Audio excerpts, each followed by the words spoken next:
Hello everyone, how's it going?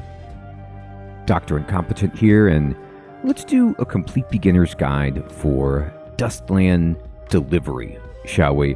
Dustland Delivery is a game I've been playing for a bit. I played it in early access, and now I've tried it in full release, and it's such a fun game. It is post-apocalyptic Oregon Trail is one way to think of this, and it has some hilarious interactions, a fun play loop, cool RPG, and very, very satisfying upgrades. But it can also be brutally difficult, and there are some systems that are not easy to understand at first for new players. And so what we're going to do in this complete beginner's guide is start a brand new game so you can follow along. And I'm going to explain the controls, the UI, some basic tips and tricks, how to kind of get yourself going in the start of the game. But I'm not going to spoil it by, telling you the exact fastest route to skill up or what to build exactly or where to go or anything like that, but rather just provide you with the fundamentals so you can enjoy this game at your own pace. Sound good? Okay, great. So the game does have a tutorial, and so if we click Start Game, you can go to the Sandswept Hills tutorial, and it's fine. But it's pretty short. It helped me when I first started, but we're going to just begin on normal, and I'm going to cover what the tutorial discusses just in a normal game. So we're going to skip that and go here. So it says the Dustlands are a weird and wild place. Safe travels on the long road ahead. Thanks. Okay. So it's going to load the map, but first we need to make ourselves a character, and you get to design your character by using either templates. So right here on the character creation screen, you're going to see there's a central panel that says starting character. Now runner is like the class of this character, and above the portrait you see the word runner. Throughout the game, you're going to meet other NPCs, and once you get to know a little bit more about them, you will see kind of what class of character type they are.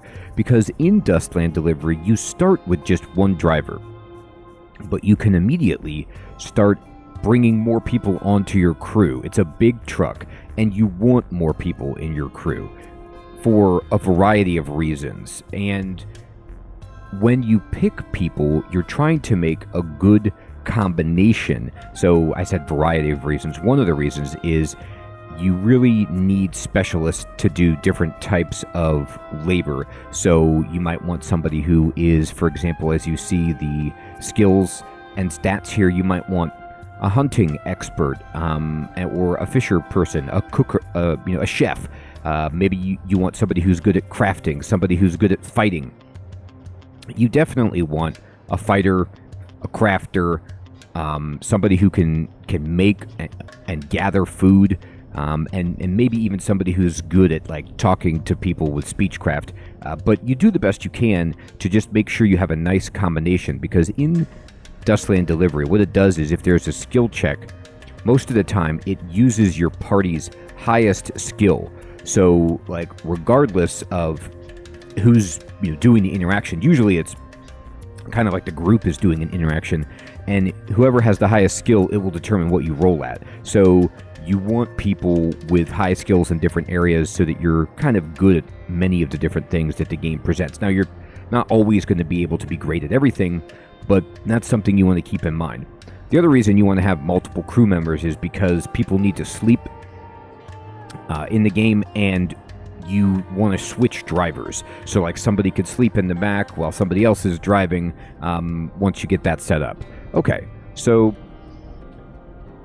let's just talk about what we see in the center of the screen, and then I'll kind of discuss the external windows. Right now there's a runner, but I could go next and I could be a merchant.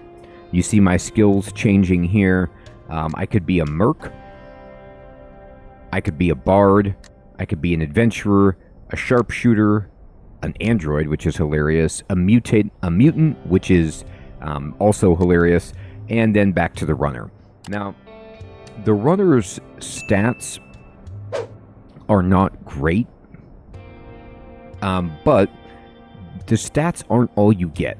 So you do start with these stats, and you can level these up by doing things in the game that relate to the stats. However, it's important to note that in Dustland Delivery, you can both level up and level down stats, depending on if you fail a check. Sometimes your stat can go down, or your skill. But also on the right, you see that in the upper right, it says this is what you start with as extra supplies with this character. You're going to get 500 scrap, 20 rations, 400 fuel, 100 clout, 100 creds. And then you're also going to get a musket, a club, a beanie, which is a hat, an electrician hard hat, which is another hat. You can't equip both with this character, but you could equip one of them. And then a hunting dog, which is really nice. There's pets in this game, and the hunting dog you can equip on the character, and it gives them a boost to, well, hunting, as it were. And then in the bottom right, it tells you your initial relations with different settlements in the game. You're going to be traveling to different cities, different areas that are under the control of various groups, and some of them are good, some of them are bad, and I say that in quotation marks. There is a morality spectrum in the game which is measured by the virtue stat. The higher your virtue, the more virtuous you are. And then there's the really bad people, the murderers, the human traffickers who are low virtue, like Syndicate, for example, or Metropole, Syndicate anyway, let's just say that.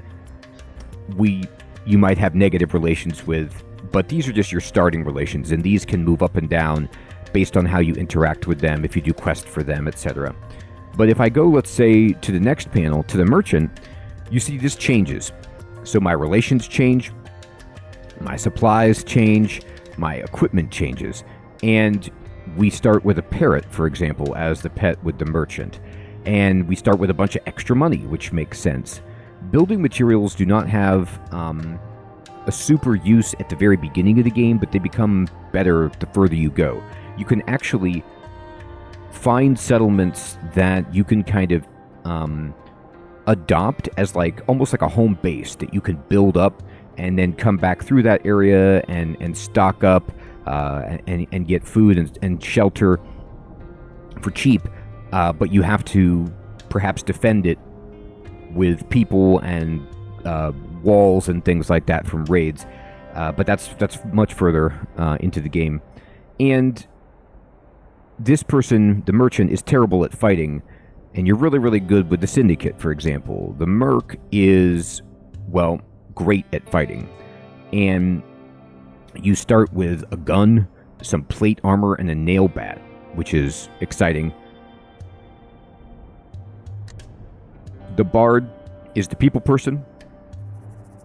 High speech, good at crafting, smart, and good at focus, being alert, being aware of things. The Adventurer, kind of, nice at surviving off of the land. You could see she's got a good hunting skill, good foraging, good cooking. All of these things are really important for keeping your people fed.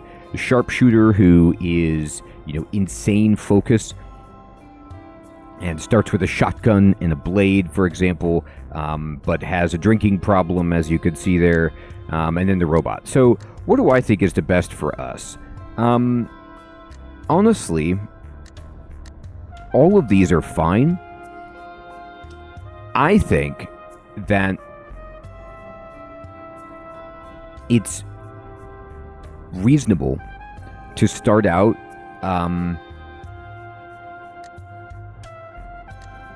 as whichever one you like.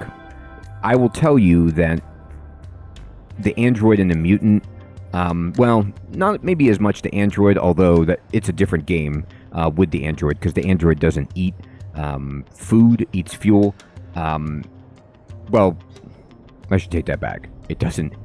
The android itself is a strange character in terms of sleep and food that you'll learn about if you ever get a android companion. And the mutant, people are going to treat you differently as well. I think that, the runner, although the stats are terrible, is a fine start just because you get a good distribution. But let's go ahead and start with the mercenary, because this gives us the ability to fight. Now, What's interesting is when I first started this game, I was like, well, I'm going to need to fight like all the time. And you really don't need to fight all the time. You can run away from many encounters, and it's not that necessary. However, it's good to have somebody, if you get into a situation where you can't run, that can fight. And this just saves the problem of us recruiting somebody who is good at fighting, because now we already have that person in our party. The thing about the runner, which is not the best, is you wouldn't probably want to recruit this person necessarily into your party, just because they're bringing like just such an even distribution of stats, whereas you probably want to look for more specialists. Now, the only thing about the Merc is they're gloomy, which means they have a reduced stress limit, so they can never be like super happy. They always have a little bit of agitation, and then they're bloodthirsty, which is good in the sense that it seems awful at first, like you think you'd have to satisfy this, but you don't. It just means that when they're in combat, they don't stress out, and it actually reduces their stress, so that's a good thing. A lot of characters, if you get into combat, they freak out, and it raises their stress dramatically, and we'll talk about stress in a moment. Now, these stats aren't explained on this screen. There is a link when you start the game to go to the Discord to get more information if you want it, but we'll talk about these as they emerge. I'm just going to say, for me, a mercenary is a fine start. Like, there's nothing horrible here. But, and here is another incredibly important element of this game. Unless you select hero mode, it doesn't really matter who you start with, because in Dustland Delivery, your main character that you started with can die, which actually happened in my first play of the game.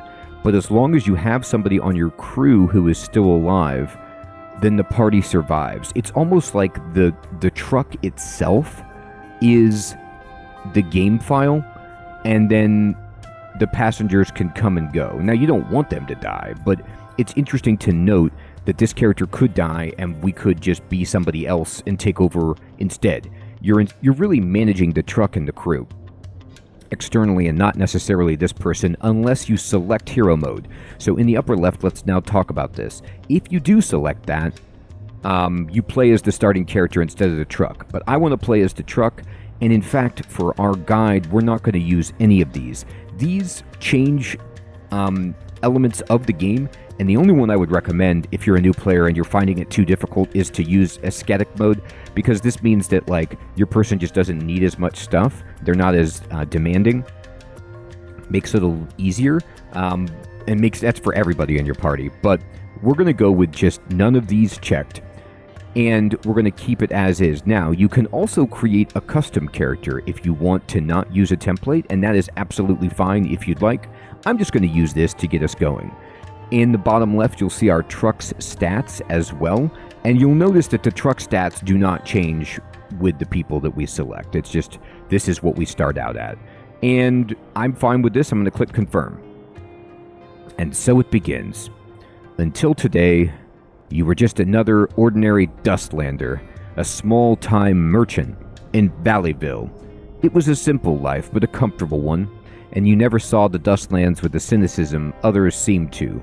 Looking out into a vast world you had hardly set foot in, you saw opportunity and adventure, an unknown waiting to be known. One day, you decided you weren't going to waste any more time and sold all your worldly possessions to buy a truck. You've just picked up your truck from a dealership outside the city. Now it's time to return to Valleyville to get the rest of your belongings. So, we decided we want adventure. We want to go out and, well, because we're the Merc and bloodthirsty, we want to hit people with a bat with nails stuck in it, and hit the road. So let's hit the road. And the main task here is to visit Valleyville. So whenever you get these notifications, it's going to tell you like what this is, what quest you're pertaining to, or quest line. In this case, in parentheses here, it says main story, so that's pretty self-explanatory, but there's lots of side quests and other quests that you'll get, and you'll always get this kind of pause notification to tell you when something major or even sometimes minor happens. So I'm just going to click confirm. Now, right now, you can see we're in the game, we're in our truck, and Oops, I pushed spacebar to pause the game, but it's effectively paused. Spacebar actually does not pause the game. It makes you, well, it does if you're driving, I believe. It makes you go to your destination, but it's telling us we haven't plotted a destination, so we'll do that in a moment. So the first thing we need to describe here is the UI. So let's just talk about the UI from the upper left to the ribbon running all the way from left to right across the screen. So you're going to see we have 1,000 scrap. Scrap is your money. It's the basic kind of currency that people exchange. And then below that, there is an infection meter. Now you can click on the question mark here and up here to get information. So if I say, what's this?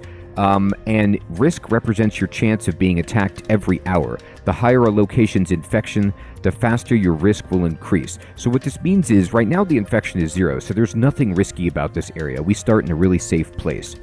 But if you go to an area that's infected with the mutants,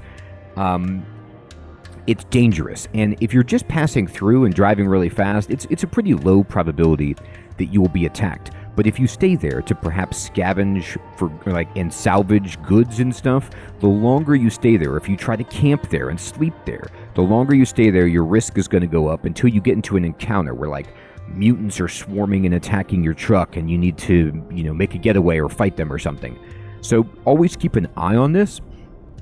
And as this risk goes up, you might want to, move on if you're sitting there and doing stuff like fishing or hunting or exploring. Next to scrap, continuing to move on from left to right, is our fuel. And this is basically your lifeblood. You do not want to get stranded, so you always want to have fuel. Now, the game starts us out with a lot of early supplies, which is great, because at the beginning, a lot of these indicators aren't going to mean a lot. Like when we have plenty of water, we have plenty of fuel, ammo, food, tires, etc. But as we go on, these things are going to be more and more difficult to maintain if we don't plan carefully and we aren't making money. So just keep an eye on these. You could click here, and this is cool because it tells you have enough fuel for this many kilometers of travel. So you can plan, and what this tells you, 1,500 is a lot of fuel. Like driving between two locations is not going to dent this very much. But if you start getting low in fuel, like in the hundreds, then you should be scared. Water right here, you see that there's two waters. There's 50 and 50. One is potable drinking water, and the other is wastewater, which you don't drink, but you can use for cooling off the engine of your truck, for example. And you want to have both kinds of water. And we have 52 days of drinkable water. So again, when I first started playing, it was hard to get a gauge. 1,500 fuel, what does that even mean? Or 50 water, what does that mean? But the game helps you understand that. It's you have enough water for 52 days, which is an insane amount. So that's great. We have 200 ammo, which you only use ammo if you're hunting or shooting people with your gun, and we haven't equipped our gun yet. We'll talk about that. 42 days of food, it just tells you straight up, and this is aggregating all of your food. So, currently we probably just have rations. We'll look at our inventory in a moment, but you can get better food if you combine ingredients and cook. And we definitely want to be doing that. And then we have 10 tires. We have 10 tires, which is 10 tires total on our truck currently. So we're going to want to get some spare tires, because if we blow out a tire, it's going to slow us down. We have 300 clout, which is your reputation. And you can actually exchange clout in certain situations to stay at the inn maybe, or in quests and things like that. You can use clout as a currency. And then creds are a form of currency where at bars you can exchange scrap for creds, so that you're kind of converting scrap into creds, and then you can exchange creds back into scrap. And the reason you'd want to do this is because scrap, while it's the easiest form of currency to use, takes up space in your truck. So it's actually quite cumbersome. For example, in the bottom right, you could see that and we saw this when we started, our truck has a cargo capacity of 1,500 units, or I'm sorry, 15,000 units, and scrap takes up a good bit of that. I think it's 1-to-1, actually. So you don't want to have too much scrap because it'll affect how much storage you can actually haul and how many things you can carry. So you don't want to be carrying around too much of this. By the way, fuel, 1,500, it is a lot, but there's a good guide on Steam in the community section, and they recommend 1,500 fuel to stay at just for safety, and let's do that. Let's just use 1,500 fuel, as our safe point, because it is worth mentioning that 0 fuel, not only, like I said, do you get stranded, but it's game over. If you go to actually 0 fuel, you lose. So that is not what you want to have happen. And we'll probably need to top off for fuel at most towns if possible, or wherever it's free. But in the beginning of the game, we're going to get a lot of fuel just by driving around and doing quests and finding supply caches and things. So just keep an eye on it and just plan to keep it around 1,500 to be safe. So the next thing that we see as we move over is that the game is giving us a warning or a tutorial window. And these, you can disable the tips, but as a new player, I definitely would not. It says you have guns in your inventory but haven't equipped them. Don't bring a knife to a gunfight. Head to the character screen and equip them now. Now you can click Don't Show Again so that the game will never notify you when you have a gun that's not equipped. But I actually like this notification, and I don't want to disable tips, so I'm going to do this. I'm going to click on my character by left-clicking, and then this brings us up. So here is our character class, Merc, and below that is our name. Okay, so we're Woo, and then you're going to see a lot of detailed statistics about us, which over here you could see our skills, but then you can also see information like our accuracy and our defense. And let's see, what is our fitness at currently with this character? It is 4. So another thing that I learned from the guide that I was looking at was that if you get your fitness up to 6, then you can't get infected. So it might be worth raising everybody's fitness up to 6 just to prevent infection. So that we don't, well, you could see, we'll see as we play the game how bad the infection is. And this right here is kind of, you could see here, this is our status, and we're happy. So this means that speech, focus, defense, and attack are plus 20%. And then it tells you the different kind of status effects that you can have and what these mean. So right now, this is what we just start happy, which is great. And then the most important thing for the character that I always come to this screen to check are these 4 bars at the bottom. How hungry you are, how tired you are, how stressed you are, and how thirsty you are. Thirst is really easy. Your characters will automatically drink, and they don't consume that much water. So, that's pretty easy to take care of. Hunger, they will also automatically eat, but you can make them eat if you want. When they eat on their own, they kind of just eat whatever. And sometimes they'll eat your really good stuff that you've cooked, and sometimes they'll make, bizarre choices. But you can force them to eat or drink if you want. You can also, though, have them drink coffee, which will reduce fatigue so that they can, keep driving and not be as tired. And I think we start with some coffee. We should. I'll check our inventory. But it's expensive. And then stress. And stress is something you always need to manage. It starts out really easy, no problems. But as we go, it's going to get higher. If it gets to max, a character will have a breakdown.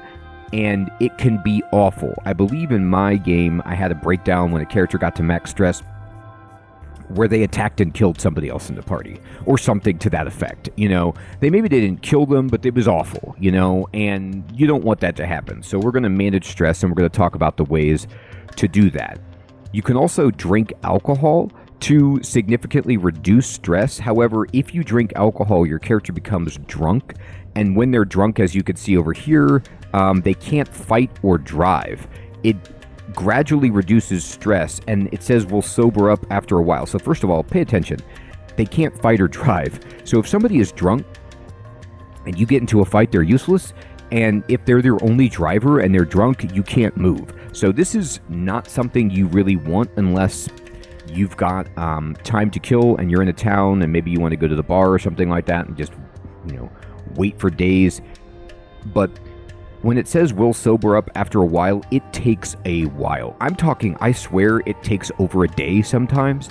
So try to look for other ways to manage that. Okay. Now, you also see there's some information about our charm and our orientation and any kind of injuries that we have. We have likes, dislikes, opinions, which do matter because relationships are a way that you can reduce stress. If you can form good friendships with the people in your crew and they have good relations with each other, it certainly can help with stress. And then here is where we're going to make some equipment choices. In these boxes that are vertical in the middle of the screen, you could see there's equipment that you can wear on your head, body, your melee weapon, an attachment, and then your gun. So if we go to head, well, we don't have anything. Body, we've got our plate armor, and we're going to equip this. Defense plus 10, baby. Melee weapon, yeah, get our nail bat, equip it. And then gun, get our pipe gun ready. So when you fight, if we do get into an encounter, you'll get some rounds to shoot at the enemies before they get close enough to hit with your melee weapon. So it's great to soften them up with ranged attacks first. If everybody has a gun, there is certainly the probability that you just mow them down before they even get close to you if it's a weaker foe, which is great. And do we have a pet? Nope. And nothing here. Okay. So now everything is equipped. And also it tells you what the job is currently. We're the driver. And we're level 0. In the bottom left, we have 0 experience. When you level up, you will get a point to spend to raise your attributes. And how much you raise it is dependent on how low it is. So it's easier to level up significantly low stats. And it's harder to level up higher stats. And yeah, this is good for now. So now you see that window disappeared because I've equipped my driver. All right, so you can now see over here as we just keep moving, there is this log that you can always see to get information about what's going on. And this is good because there's pop-ups all the time as you're playing the game, and you want to check the log if you miss something to see what it was. The question mark opens up the Discord, which has a lot of information, as I said before, and then the gear up here is your settings. Now, then running vertically along the right side of the screen, we could rest, which reduces a small amount of fatigue and just take some time. We can camp, which will camp for hours and reduces a massive amount of fatigue, and it could be dangerous depending on the risk level. We could set out, which is what we're going to do, to go. We could cool the engine, but we don't need to right now. The engine is fine. I'll show you how to check that in a moment. You could check your tires, and if you do, you open up this screen, and you can see all of our tires are at 100% all the way around the vehicle, and we could change them if we wanted to. We could repair if we need to fix our truck, but as you can see, the hull is at 100, the tires are full, and the engine is good, so we don't really need to do anything right here. We could get a forecast of the weather. We could honk the horn because why not? We have a truck. That's fun. And in the bottom left, you see information about what route we have, where we're going. We don't have a route plotted yet. We need to do that. What the weather is and what this does to affect your car. If it's snowing, your truck rather, it will freeze your engine. If it's super hot, it will cause your engine to overheat or get hotter. And if it's raining, it could slow you down, etc. So the weather has a significant impact on you as you move. Then here, as I'm moving along the bottom panel of the screen from left to right, is our speedometer telling us how fast we're going, how much fuel we're burning per hour, how many seats we have in our truck. We have 3. And 3 free seats, I should say. Our current hull strength, it's at 100. How many tires? We're 10 out of 10. It's day 0. And this is the clock right here. You see how it's 7 a.m. and time is not moving because we're not moving. Their smoke is billowing here, but it's not moving. This game is real time in the sense of like when you're traveling, time is just constantly passing. But as soon as you're stopped, time freezes so you can make decisions and things. And then events that you do in the game will take a certain amount of time, and you'll see a clock come up to show you that. This gauge is super important below the kind of speedometer here, which is your temperature of your engine. And you want this to be good, in good shape. You don't want this to overheat because then you'll have to stop and wait for your engine to overheat. Now, if it freezes, you'll have to stop and deal with that as well. And we'll talk about that when it happens. Then here, you could see this is where your characters will show up. And the 4 bars here correspond to the 4 bars that we looked at on the character. You've got, hunger, fatigue, stress, and thirst. And then it shows you what experience level you are, what job the person has. In yellow, they're the driver, and then their kind of like emotional state. Then there's some other buttons down here.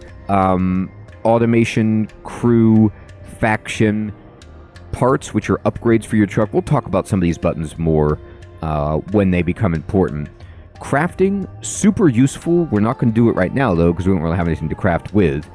And then you could see this is blinking, the clipboard, the tasks, and it says, if you open this, main story, visit Valleyville, it says head to Valleyville to pick up the rest of your belongings. And then a lot of these quests are great because you can then click locate and it takes you to the map. This is the map screen. And from the map screen, you could see our truck right here. It'll always be having this circular icon with your truck to show you exactly where you are. And then the cities and different locations on the map are going to be, you'll see, like, for example, the yellow ring around towns. The orange to red rings represent infection zones. And then there's different icons that you'll learn what they mean on the map. And if you mouse over them, it'll tell you, for example, this is a supply cache. This is the town of Valleyville. This is like quicksand. There might be some stuff here, but it might be dangerous. This is a farm in a plague zone with an infection level of 20. And I'm just looking at the pop-up and reading this stuff from the top to the bottom. However, you can go here and they do buy and sell animals and things if you're interested in going and dealing with, maybe some mutants. If you have, you can zoom in and out on this map, by the way, with the mouse wheel. You see how huge it is. And you could click and drag with the left mouse to move it around. If you, let me reset that. Have a quest at a town, it'll have this kind of like blue ring around it, and the clipboard icon too will show you that's where you need to go. So once you're ready to move someplace, you need to right click to kind of set your destination with your truck. So if I just right click it here, it tells you it's 173 kilometers away. That's how far that is. Now if I wanted to go over here, you'll notice that here, I'm going to reset my route. If I click past the mountains, my truck is just going to go to the mountains and then can't get there. So I'm going to click reset in the bottom right, and you would have to plot a course, right click here, and then right click here to kind of move around the mountains. And it tells you how long it's going to take or how many kilometers for each of these different waypoints that I've plotted respectively. And I'm going to reset. So from here, I'm going to right-click on Valleyville, and then I can push M to just close the map and go back to this screen. And I don't have any time tasks that I need to worry about right now. And then if I click items in the bottom right, it shows me my load and how many items. And yes, to verify what I said before, scrap is 1-to-1. So we have 1,000 scrap. That takes up 1,000 of our load, which is a lot. And you could see, our tires take up a good bit of our load as well. And we do have some coffee that we started with, some booze, books we use for leveling up. We have ammo, And we have some restorative. We have med kits, which we need to use if people get hurt. Ointments, which you could click and it says heals truckers. Med kit heals truckers. The ointment, I believe, is much stronger, if memory serves, than the med kit. Or maybe it's the other way around. You can see when you actually use it, but you can always left click on this to get the description. Here's our wastewater. We have salt for cooking, etc. And you can get this sorted. There's categorical tabs over in the food.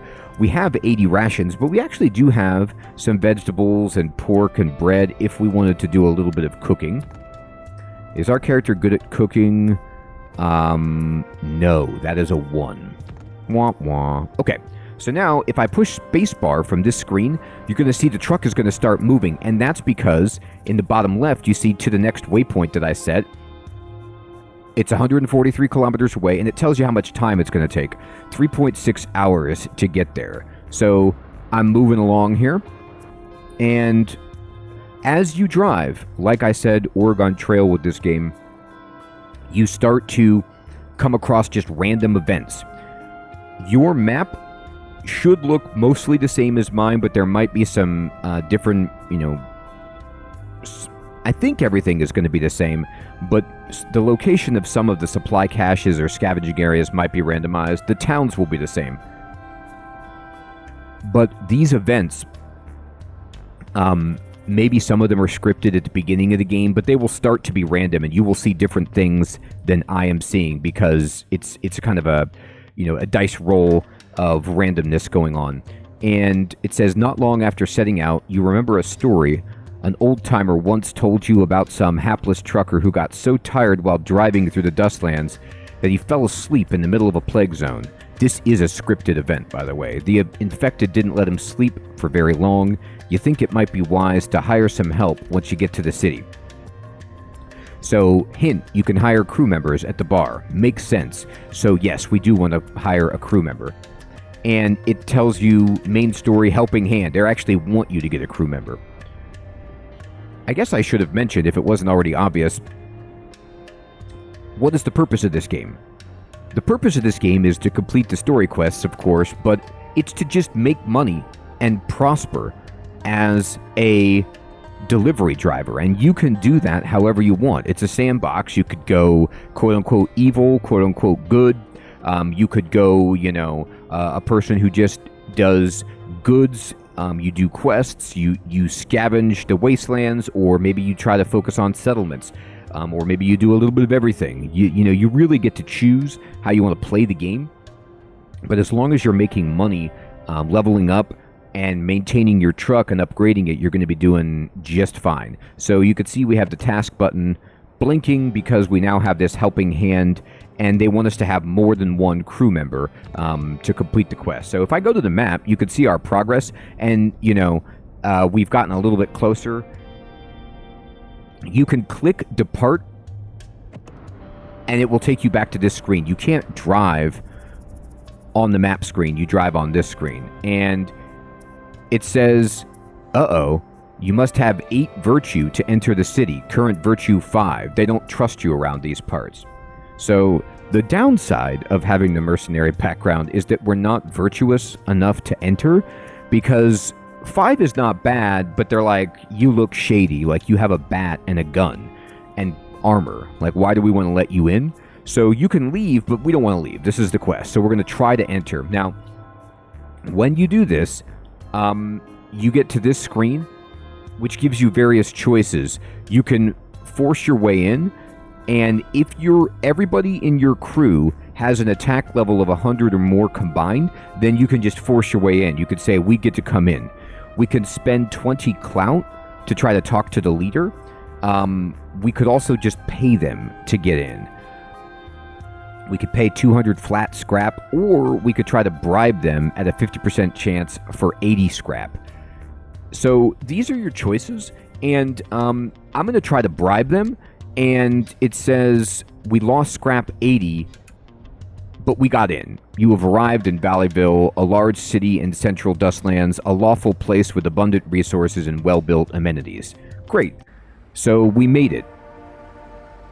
And you could see there was like a pop-up, and everybody, when they get to a place for the first time, they get experience, and they have some kind of like reaction to it, which kind of affects their mood.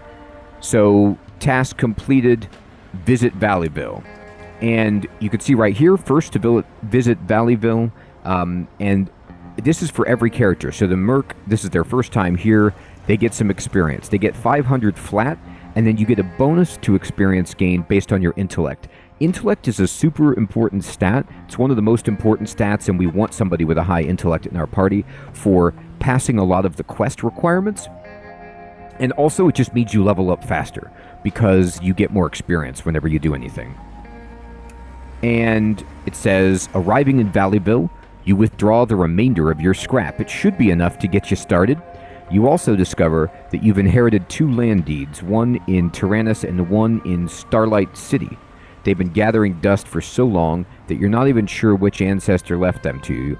You figure that these deeds are your birthright, so you might as well try to claim them. So now our quest line has continued. Let's go. So we get these 2 new elements to the main story quest about deeds that we have to property in these 2 cities. And we get 1 core, which is something we use to kind of upgrade our truck, and 3,000 scrap. So a lot of money. Now, I want to tell you straight up, if you didn't make that check, now if you started with a background or pre-roll character that had a higher virtue and you didn't have to pay that, then you're good. You didn't have to worry about that. But if you're like me and you were a Merc, if you lost your roll right there, and you would have just lost 80 scrap, but you could do it again, and you could keep doing it, or you could just pay the 200 flat. But know that even if you had to pay 200 to get in, it seems like a lot of your money, but then you just get 2,000 more scrap. So now, I'm sorry, 3,000 more scrap. So we're at 3,920 scrap, which is a lot. So in that sense, don't worry too much about losing your money right there. Now, if we go to tasks, you can see we have all of these. And if I click on this and I say locate, you could see if I look at the map now, here's where you are. There's the truck up here. When you click locate, it'll center the map on that location. So sometimes it's hard for you to like, I always have to be like, wait, where am I again? I'm here. And then this is Tyrannus, and then this is Starlight City. So these are the 2 places we could come for the main story quest if we wanted. I'm going to push M to just leave that and go back to the city. Now, every time you come here, you'll have to pay that fee to enter, which stinks. So what we want to do is raise our virtue to try to get it above 8 so that they trust us enough so that we don't have to pay that every time. We would like to build up our relationship with the Tyrannus faction and build up our virtue so that we can just get here for free. And the way we can do that is by doing quests for the people in this town. Now, at the town screen, this game is hilarious. You can see there's people just standing around. You can click on them and talk to them, and they actually give you game tips, which is cool. The negative effects of different terrain types can be mitigated by installing the right parts, which is true. We're going to get into crafting and installing parts later. This is going to have to be a guide series because this game has a lot of moving parts. There's a lot to explain. So we're not done with this episode yet. We're still going to go further, but plan on future installments covering more and more of the game's content. And you can click on all these people, and some people actually sell you stuff. This guy will sell you weapons, the Shady Blacksmith, but they're random. You don't even get to see what they are, so it's kind of try your luck. There's a doggo. There's this person here with an axe. If you've got any wounded crew members, send them my way. I charge a reasonable fee for my services. So she can heal your crew members with her axe somehow. Don't ask, but it's always worth clicking on these people just to see what's going on. And this person actually just wants you to come into the bar, which is right here. So that's fine. Here's the shop, the bar, the bookstore. And on the upper right, moving down the right side of the screen, the vertical buttons, you can click on the map to go to the shop, the bar, the bookstore, whatever. The repair shop. The bookstore is called the library over here, but you can also click on these buttons. There's an inn where you can rest at, which is a great way to restore your people more thoroughly than camping and safer, but it costs money. You could go to the bar, which is where we can recruit companions, among other things, get quests, trade. We can go to the store. We can go to the library to buy books. Books you need for leveling up your stats and for learning blueprints, and then there might also be quest requirements that need books. And we could fix up our truck if we need to. You could see the city details, and this you could see from the map screen as well, but it tells you what services they have, what tradable items that they have, what can you buy here, and then what are their needs and what do they produce, and then what virtue is required to enter for free. Generally, green is good in the text, red is bad in the text. So red means you don't have that requirement, and needs means they don't have these things. So it's a good time to now start talking about buying and selling and needs and produces. The idea in this game is that, well, you're a delivery driver, Dustland Delivery, and we can do quests to deliver big hauls, but we can also do more small-scale trading by buying things from the shop and then selling them to other towns. And what you want to do is buy things that a town produces, meaning they have an excess of that, so they sell it for cheaper, and sell them to a town that needs that thing because they will pay more than the base price for that item. So for example, if there was a town that needed flour, I could buy flour here for cheaper than the base price of flour, the standard market rate for flour, and then load it up in my truck, drive to the city that needed flour, and sell it for over the base price to make a profit. And that is a huge way that you will make money in this game. And it's important to really understand it. And it's a little bit convoluted sometimes, but we're going to go through it and look at it together. So, if I go here and let's just go to the store first. It's the easiest to explain. In the store, you can see everything that they have. Things that are regular price will be white. Things that are cheap will be green. Things that are expensive will be red. Now, the inverse of that is true, though. If you're trying to sell this town med kits, they have so many of them, they're not going to pay you for them. But if you're trying to sell them medicinal herbs, oh boy, they will pay you a good bit for them. So keep that in mind. Now, I'm going to buy one tire, and you see here for tires, it says base price 50, and that's credits. So I can click one, and I can buy one tire. Now, immediately, I said they were cheap, but it fluctuates. The price depends on how many they have, and I can buy them at this base price. So if I buy one, it's a little bit more. I'm losing money over the base price, but that's okay. So for 60 scrap, I'm going to just get one tire. Now you could try to bargain and get a cheaper deal, and I have a 12% chance of that working. So I'm just going to click on this, and you can see it takes a little time, and it failed, but I just bought it for the regular price. No problem. So I got an extra tire, and you can see in the upper center of the screen, I have an extra tire. Now,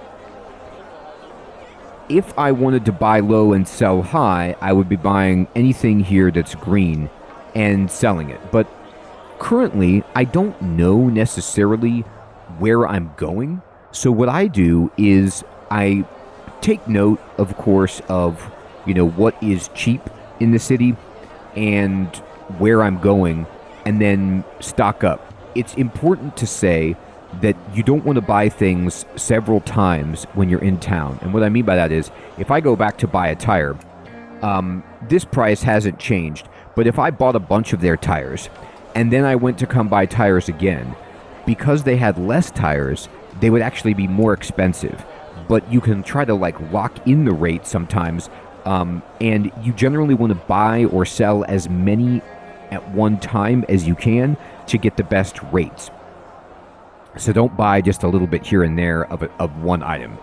Now, me buying tires doesn't affect the price of anything else, but that's just something to note. Now, I'm going to close this because in order to understand what we should buy and sell, you see it's snowing, And in the bottom left, it says weather, snow, the HP impact. HP, by the way, I should have explained this before. I apologize. It's not hit points, it's horsepower. So horsepower is how fast you can go. So before we had 40 kilometers an hour. We were going HP 5 times 8. But now we're only going 4 times 8 because it's snowing, so our horsepower is impacted. We're just driving slower. So, in general, not a good idea to drive through bad weather if you can avoid it. Now I'm going to go into the bar. You see it's snowing, so everybody went inside, which is a cool touch. Now, in the bar, there are several different things you can do. You can buy and sell creds, like we talked about, which is, the kind of like currency system that will allow you to have money that you can trade for less cargo space, but there are some things that we need to know about creds, and I'm not going to mess with this at the beginning of the game at all, but it is interesting. There's a service fee for buying and selling creds, so it's not just a free transaction.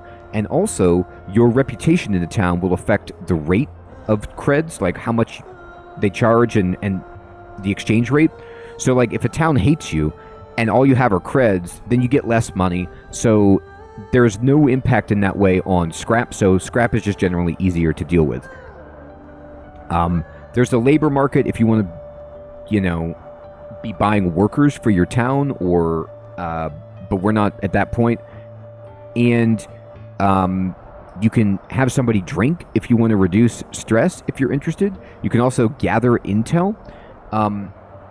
But what I think is the most important thing for us to do right here is to look at this panel on the left, which are all the different people that are in the bar. Now, right now it says I have a crew speech of 12. That's the highest speech skill that I've got, which I only have one person, so it's 12. And these people have question marks. I don't know anything about them.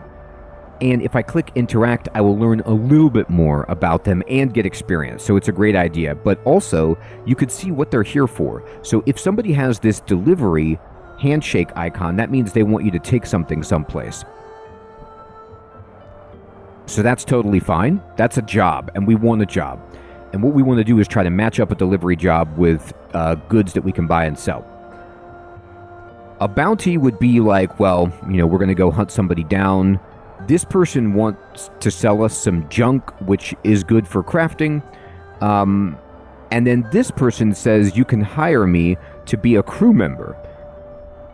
Get frisky is something you can do to reduce stress, and potentially like hook up with somebody and form a companionship, which will recruit somebody into your group, for better or for worse. But what I like to do is just click on interact, and you get experience just for meeting this person for the first time. And then you have this window here where you can like buy them a drink to like boost the relationship. You could try to recruit them into your group. But before you do anything here, what I like to do is just say nada, just go back, and now I know they're a fisherman. And if I click on this, you could see their stats. So, well, they're a fisherman, and guess what? They have a higher price. So even if they don't have that higher button, if you interact with them, you can maybe hire them. And 1,500 seems like a lot, but they're there permanently. And unless you click salary mode, you buy them for that fee one time, and then you never need to pay them. You just need to, feed them and give them water and stuff. Manage their needs. But the other thing you want to pay attention to when recruiting would be virtue and any other, faction alignment that they have. And you want to balance these things out. You don't want to get people with opposing virtues, like evil people with good people, for example, because then they'll fight, and it will not be good. And you don't want to get people from opposing factions, because then they will fight. Right now, we don't belong to a faction, and we have a pretty low virtue, so this should be okay. But if this person doesn't get any better in terms of their virtue, then we might have an issue. Fishing is good. It's a good way to get food, but it's not a vital thing that I'm looking for right now. Who are you? This is the Knight Errant, and, well, I'm going to say nada, and the Knight Errant is good at what we're good at, fighting. However, they're a knight errant, so their virtue is insanely high. I don't know if they would join us because of our virtue, but if we had this person in the party, we could certainly get in for free because they're so good. They are expensive, but they're pretty good. You know, they overlap on a lot of our stats, which is not great, but that's okay. They're a dancer, and you could see here that we have incompatible traits. She's happy-go-lucky, and I'm gloomy, and then our relationship deteriorates because of that. So that's a concern. Like, we don't want to be in a group with somebody who's going to cause friction, but it's not a complete deal breaker. I'm going to say nada, and I'm going to see, like, who are you? And she's a performer, which can allow you to... Another way you can reduce stress is when you're camping, you can throw a party, and you need food and you need fuel to, like, have a really cool party. And she could perform to help reduce stress even more, which is cool. However, she's stinky, which is odd. And then her stats are just not that great. She also has a faction she's affiliated with. So it's kind of like, well, interact and not a rancher. Okay, so this person is good at husbandry, which is good for raising animals if you have a city or a settlement, but it's not good on the road. Like, this is not somebody we want to travel with. This is somebody we want to hire and put to work at one of our settlements. So this is not a good person for now. This is a decorator, and we're both gloomy, so we get along great. However, you know, the decorator is actually not bad. Their name is Beans, which is hilarious. They're good at crafting, and crafting is incredibly useful for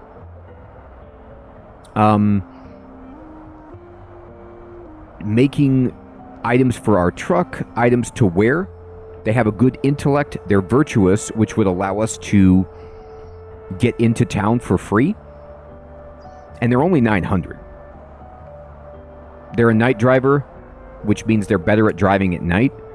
And they're gloomy, which, you know, is bad for stress, but good for getting along with us. So honestly, even though we kind of have intellect, this person is not a bad choice. I don't think. But we can look at everybody here to figure that out. And then once we look at, like, who we might want to hire, then we'll start talking about what job we want to take for delivery. And then once we have a destination, we'll look at what goods we want to buy at the shop to sell there to make extra cheese. All right. What you got here? All right, she's a singer.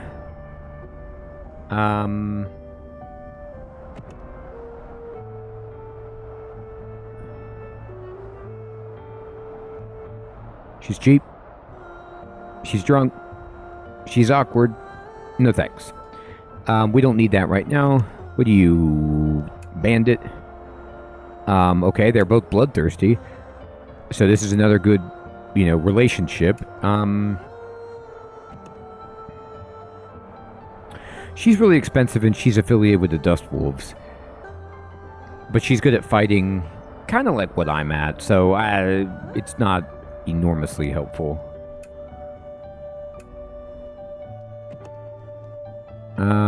Night terrors. Okay, they're a clerk. Man, no thanks. Nothing wrong with the Dust Wolves, by the way. I'm just... You can see also below them, it says success rate of trying to hire them, I believe. And, you know, where that's at.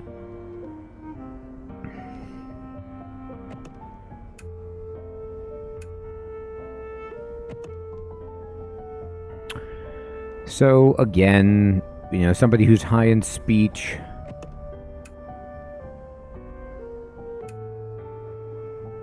If you try to hire them right off from this screen, it will give you this, which says it'll lower your relations with them, whether you succeed or not. So I'm just going to be like, forget it.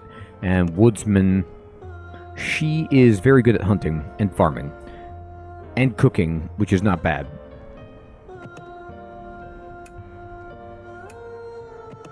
Goon. Nice. Their name is Croaker, which is awesome.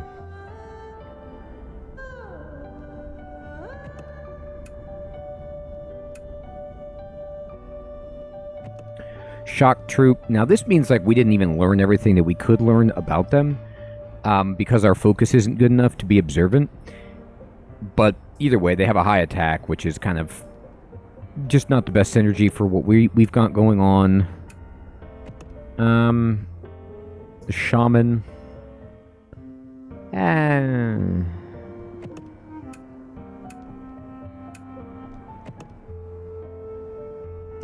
Whoa, this is rough. Not very good.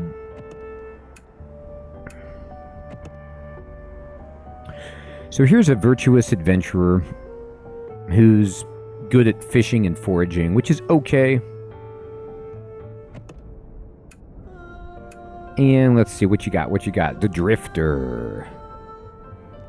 Nah. Okay, so honestly, I feel like the Decorator might be the best for us, just because I want...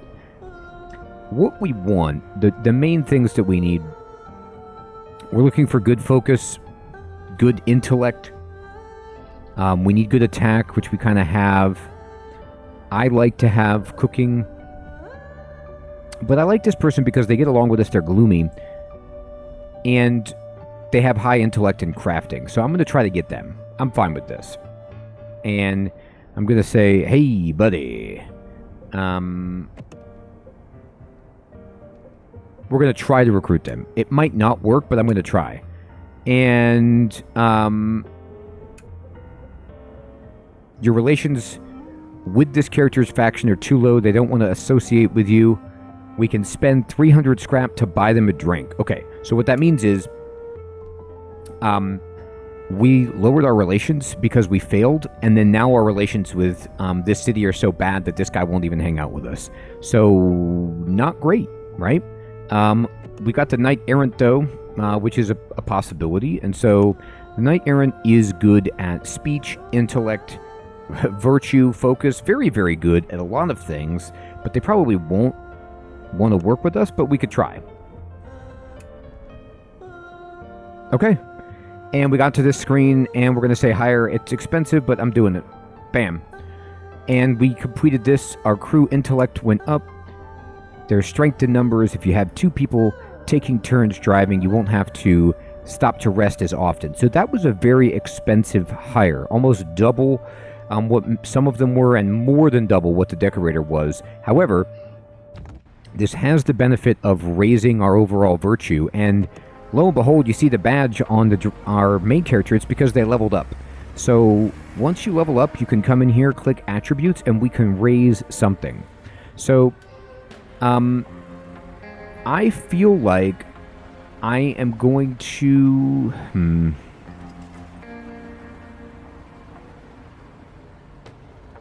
I'm going to close this. I'm going to look at my buddy really fast. What are you good at in terms of cooking? How are you? You're 0. Okay. So I'm going to go ahead... Wait, actually, what's your crafting? 0. Oof. My crafting is 10, which is actually pretty good for just some basic stuff. All right.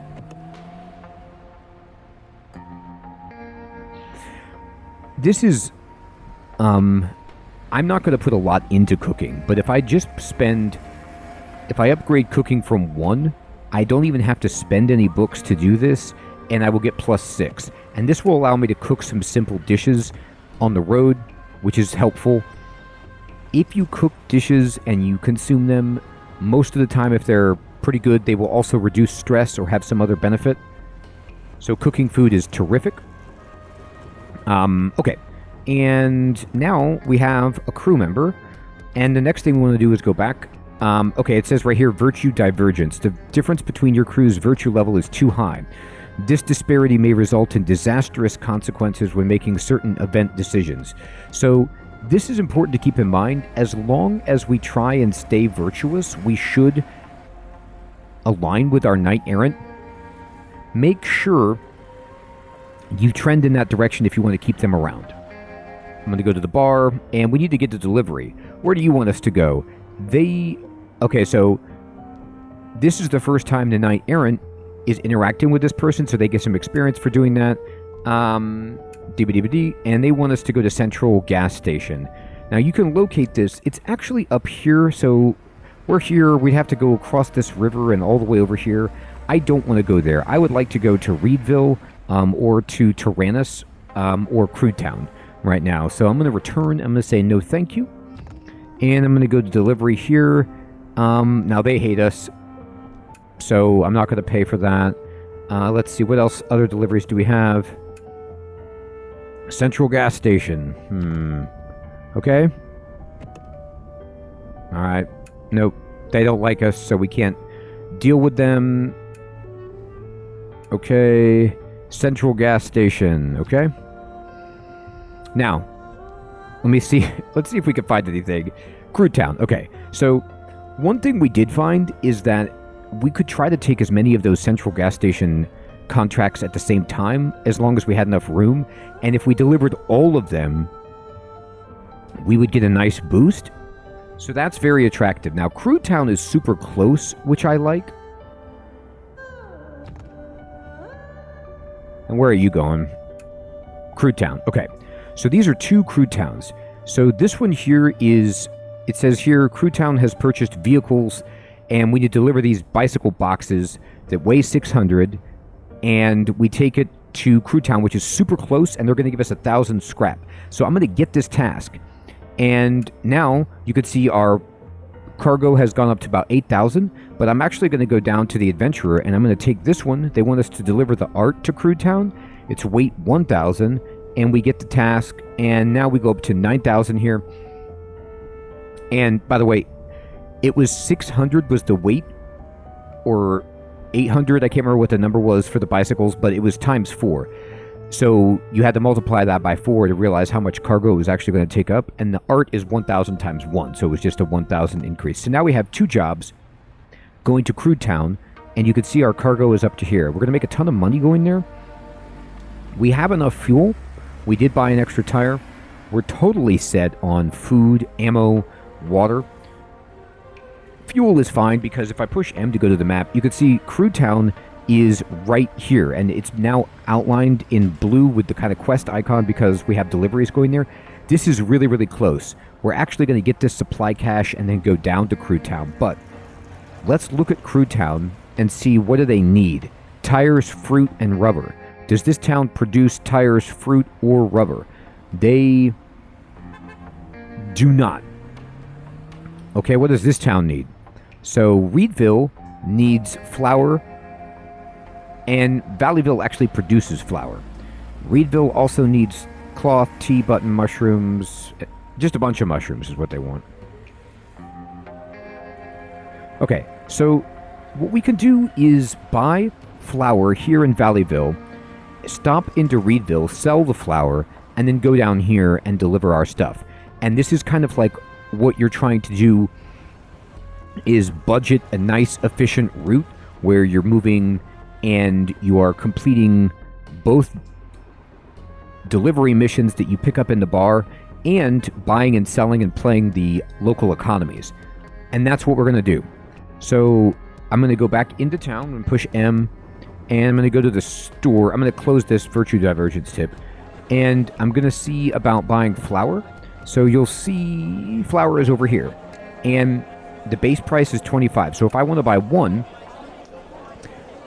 I'm going to get it for a little, almost half price. Now, if I go up on this, you'll notice how I increase the slider, and the price will start to go up, because as the more of it I buy, the bigger scarcity I create in the town, which will raise the price. So you are looking at this number right here, which is the green number, says how much money you're making based on how many units you're buying, and the difference between the base price and the unit price. So right now we'd make a profit of 306. However, you're going to actually make more than this, because the other town, they need flour, so they're going to pay over the base price, but you can't estimate that exactly. We have a 18% chance rate to get a bargain, which we're going to try for, but also down here it's going to tell you your truck storage. So as the more and more you buy, you're going to see, you know, how much storage you actually will have left over when you're done. So we'll go down to 8,000 storage, which is completely fine. Now the profit is going down, but I'm going to attempt to basically, here we go. This is right under the unit price. And so this is not a huge amount. So let's try to keep it yeah, I like this. Profit of 220, 63 units. We're going to pay this price, 13.55 scrap out of our 16.10. And I'm going to try to bargain. We didn't get it, but we got the regular price. And even failing improved our speech. So there you go. And now we have a truck that's full of goods, and we're ready to go.